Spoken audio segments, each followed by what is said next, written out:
Have you ever followed all the so-called compression rules you've seen online, only to hit play and hear your mix pumping like crazy? It's frustrating, right? You did everything correctly, but now your track sounds worse. And the worst part? You have no idea why. For years, I struggled to get compression right, until I discovered 3 hidden culprits behind overcompressed mixes. Once I understood these, compression stopped being a guessing game. My mixes instantly sounded clearer, punchier, and more professional. So in this video, I'm going to reveal the 3 biggest reasons your compression is ruining your mix. And once you know them, you'll never look at compression the same way again. Starting with the first culprit, which is one that pretty much everyone learns about when they first start mixing. What makes this technique so powerful is you're almost getting your cake and eating it too. New York compression, or otherwise known as parallel compression, is marketed as the ultimate cheat code to gain punch in a mix without sacrificing dynamics. Which makes sense because we're taking a duplicated track and often applying heavy-handed compression to the duplicated track and then blending that in with the original track. But there's one big problem that often mixes when using parallel compression.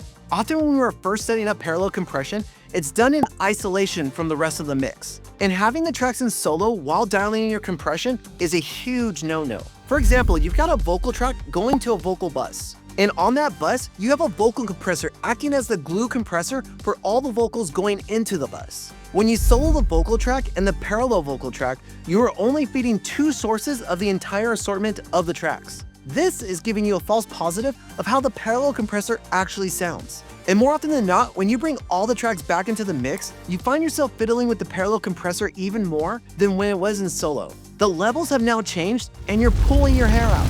It's because the relationship of the vocal bus compressor changes with the various channels feeding into it at any given section of a mix due to the arrangement. Then when you add in parallel compression with the settings you created in solo, as opposed to the settings you dialed in while the entire vocal stack performance was playing, and now it's all f***ed.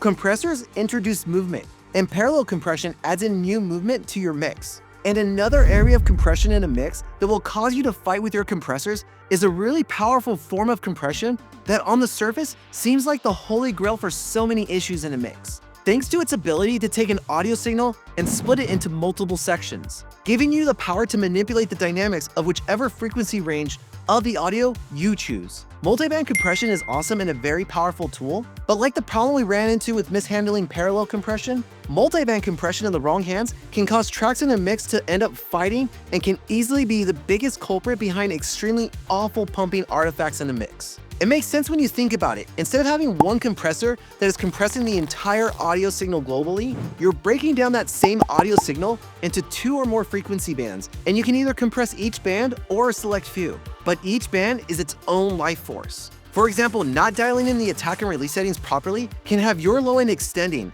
and cause a mix bus compressor to work even harder because the low frequencies take longer to resolve. And can you guess what the big problem is with setting up a multiband compressor? Oh, you're if you set it up in solo. Yup. Setting up a multiband compressor in solo and then reintroducing it into the track without taking into account the settings you've created per band can lead to what I call fuck, short for artificially wobbly compression.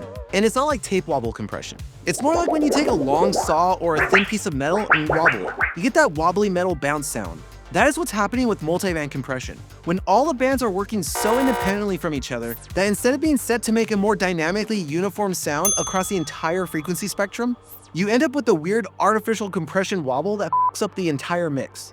Your compression is f***ed, your track is f***ed, and you're f***ed. So be careful not to f*** yourself when using multiband compressors by ignoring each band's attack and release times. Which leads us to the 3rd biggest culprit, and the one that once I understood, completely changed how I approach compression in a mix. In fact, I kind of hinted at it throughout this video, and you've probably done it and heard its effects on your mix without even realizing it. But once you see it at a bigger level, it will help you understand how the pros see, use, and understand compression.